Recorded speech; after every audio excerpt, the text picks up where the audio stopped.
Sweet potato म्हणजेच रताळं, त्याचे cutlet एवढे भारी होतात ना आणि करायलासुद्धा अगदी सोपे आहेत आणि पचायलासुद्धा एकदम हलके. तर चला वेळ न घालवता रताळ्याच्या कटलेटची रेसिपी पाहूयात. उपवास असला ना की 30 साबुदाण्याची खिचडी, वरीचा भात खाऊन खूप कंटाळा येतो. इथे मी रताळी घेतलेली आहेत अर्धा किलो, थोडेसे शेंगदाणे घेतलेले आहेत भाजून आणि मिरची घ्यायची आहे आपल्या आवडीप्रमाणे, जेवढं तुम्हाला तिखट हवं त्याप्रमाणे. आता सगळी रताळी छान किसून घ्यायची आहेत, म्हणजे स्मॅश करायला बरी पडतात. पाहू शकता सगळी माझी रताळी किसून झालेली आहेत. चवीप्रमाणे मीठ ॲड केलेलं आहे. त्यानंतर या कटलेटमधला सगळ्यात महत्त्वाचा घटक म्हणजे लिंबू. अर्धा लिंबू आपण पिळून घेऊयात. अर्धा किलो जर रताळी असतील तर अर्धा लिंबू इनफ होतं. त्यानंतर आपण जे मिक्सरला बारीक केलं होतं शेंगदाण्याचं कूट आणि मिरच्या, शेंगदाणे भाजून छान ओबडधोबडच जराशी केलेले आहेत, म्हणजे त्याची टेस्ट जी आहे ती त्या कटलेटमध्ये खूप छान येते. अत्यंत पौष्टिक रेसिपी आहे, कारण यामध्ये आपण बटाट्याचा वापर जरासुद्धा केलेला नाही आहे. आणि आता राजगिऱ्याचं पीठ जे आहे ते कुठेही इझिली अवेलेबल होतं, किराणा स्टोअरमध्ये सुद्धा. आणि झेप्टो म्हणून ॲप्लिकेशन आहे, त्याच्यावरून जर मागवलं तर अगदी 10 मिनिटात तुमच्या घरात राजगिऱ्याचं पीठ हजर. आपण रताळी जी स्मॅश केलेली आहेत, बारीक किसून घेतलेली आहेत, त्यामध्ये आता राजगिऱ्याचं पीठ थोडं थोडं घालायचं आहे आणि एक आपल्याला तसा डो बनवून घ्यायचा आहे. पीठ जास्त पातळ राहता कामा नये. पाहू शकता अगदी घट्टसर मळून घेतलेलं आहे.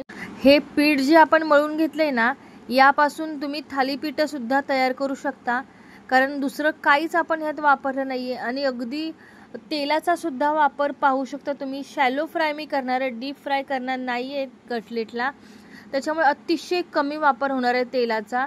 आणि आता छोटा छोटा गोळा घ्यायचा, आपल्याला ज्या आकारामध्ये करायचं आहे ते. आणि मी ह्याला जास्त जाड नाही ठेवणार आहे, थोडंसं पातळच करणार आहे कटलेट, जेणेकरून छान क्रिस्पी होतील आणि लहान मुलंसुद्धा आवडीने खातात. आणि या गोष्टी ज्या आहेत ना, त्या बाहेरून विकत आणण्यापेक्षा अशा घरी छान करून घेतल्या ना की खायलासुद्धा अगदी मनसोक्त आपण खाऊ शकतो. आणि याच्यामध्ये तुम्ही पाहिलं बाहेरचे दुसरे काहीच पदार्थ ॲड नाहीत, फक्त राजगिऱ्याचं पीठ आहे, रताळी आहेत, मीठ आहे, मिरच्या आणि शेंगदाण्याचं कूट. आणि ही जी पिट्टी जी आहे ना, ती मी साबुदाणे थोडेसे मिक्सरला बारीक करून घेतलेले आहेत. आणि हे जे आपण कटलेट करणार आहे ना, ते त्याच्यामध्ये थोडेसे घुळवून घेतलेले आहेत, जेणेकरून छान क्रिस्पीनेस यावा. आपले जे आपण नॉर्मली कटलेट बनवतो त्यांना आपण रवा वापरतो बाहेरून कोटिंगसाठी, तर इथे आपण साबुदाण्याचं पीठ वापरायचं आहे, किंवा अरारोट पावडरसुद्धा तुम्ही वापरू शकता. वरून अशी थोडीशी पावडर लावली ना साबुदाण्याची की छान क्रंची होतात आणि सगळ्यांना म्हणजे लहानांपासून मोठ्यांना आवडतील असा हा पदार्थ आहे. आणि अगदी सोप्या पद्धतीने तुम्ही करू शकता.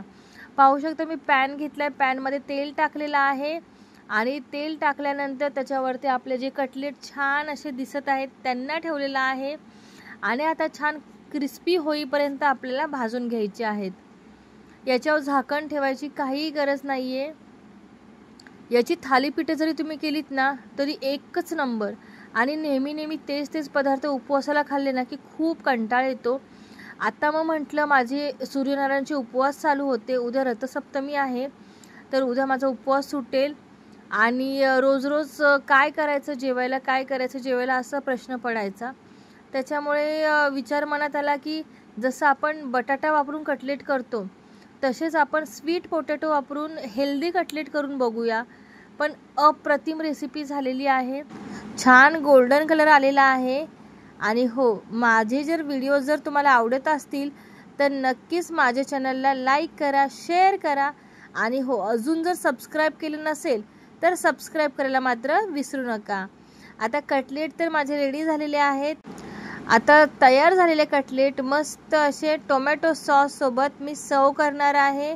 आणि प्लेटिंग कसं केलेलं आहे तुम्हीसुद्धा पाहू शकता. आणि कटलेट आणि टोमॅटो सॉससोबतच सोबतीला थोडंसं ताक घेतलेलं आहे. तर रेसिपी कशी वाटली नक्की सांगा. पुन्हा भेटूया नवीन छान रेसिपींसह आणि व्लॉगसह. तोपर्यंत श्री स्वामी समर्थ. जय जय स्वामी समर्थ.